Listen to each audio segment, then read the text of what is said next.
மதுரையில் 7 கடல்கள். அன்னை மீனாட்சியின் தாயார் காஞ்சனமாலைக்காக ஈசன் செய்த அற்புதம்.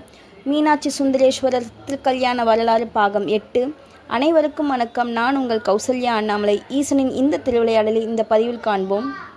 அன்னை காஞ்சனமாலை கௌதம முனிவரிடம், தவத்தில் சிறந்தவரே, என் மகளான தடாதகைக்கு சிறந்த முறையில் திருமணம் முடித்த ஆட்சி பொறுப்பும் ஒப்படைக்கப்பட்டு விட்டது. ஆதலால் பிறவா நிலையாகிய மோட்சத்தினை அடையக்கூடிய வழியினை எனக்கு கூறுங்கள் என்று கேட்டார்.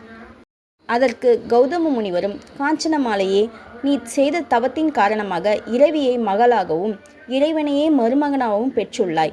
உனக்கு வழிகாட்டும் தகுதி எனக்கில்லை. இருப்பினும் மோட்சத்தினை அடையக்கூடிய வழியினை நீ கேட்டதால் உனக்கு நான் சொல்ல கடமைப்பட்டுள்ளேன். அறங்கள் 3 வகைப்படும். அவை மன அறம், நா அறம், உடல் அறம். இவை மானதம், வாசிகம், காயகம் என்று அழைக்கப்படுகிறது.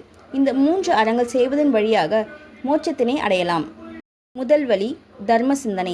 தர்மமும் தானமும் செய்தல், பிற உயிர்களின் மீது இரக்கம் கொள்ளுதல், பொறுமை காத்தல், உண்மை பேசுதல், ஐம்பொறிகளையும் அடக்கி ஆளல், நேர்மை, இறைவனை தியானம் செய்தல், தூய்மை, பக்தி ஆகியவைகளான மானதம் என்று சொல்லக்கூடிய மன அறம் ஆகும்.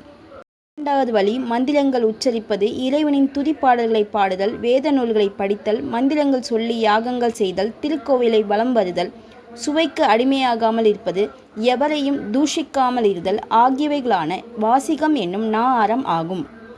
மூன்றாவது வழி ஆலயங்களுக்கு சென்று வணங்குதல், ஆலய திருப்பணி செய்தல், தல யாத்திரை செல்லுதல், தீர்த்தங்களில் நீராடுவது ஆகியவைகள் காயகம் என்னும் உடல் அறம் ஆகும். இதில் உடனே பயனளிக்கக்கூடியது தீர்த்தமாடல் ஆகும். புலனடக்கமும் யாகமும் செய்த பலன் தீர்த்தமாடுதலில் கிடைக்கிறது. வினைகளின் காரணமாக பிறவி என்று ஒன்று இருந்தால் அடுத்த பிறவி பெருஞ்செல்வந்தனாக்கும். முற்பிறவிகளில் செய்த பாவங்கள் தொலையும்.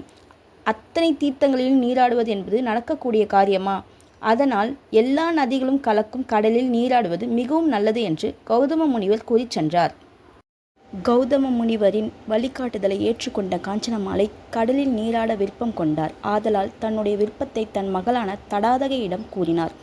தடாதகை சுந்தரபாண்டியனிடம் சென்று, கௌதம முனிவரின் வழிகாட்டுதலின்படி பிறவா நிலையாகிய மோட்சத்தினை அடைய என் தாயான காஞ்சனமாலை கடலில் சென்று நீராட விரும்புகிறார். மதுரையிலோ கடல் இல்லை. இதற்கு தாங்கள்தான் வழிகாட்ட வேண்டும் என்று கோரிக்கை விடுத்தார். தடாதகை பிராட்டியாரின் கோரிக்கை கேட்ட சுந்தரபாண்டியனார், தடாதகை, நீ கவலை கொள்ள வேண்டாம். உன் தாயாரின் விருப்பத்தை நிறைவேற்ற 7 கடல்களையும் மதுரையில் எழுந்தருள செய்கிறேன் என்று கூறி 7 கடல்களையும் மதுரையில் எழுந்தருள செய்தார். 7 கடல்களும் சுந்தரேஸ்வரரின் ஆணைப்படி மதுரையில் எழுந்தருளின. 7 கடல்களும் மக்களின் கண்களுக்கு தெரியவில்லை. ஆனால் கடலின் ஓசை மட்டும் மக்கள் கேட்டனர்.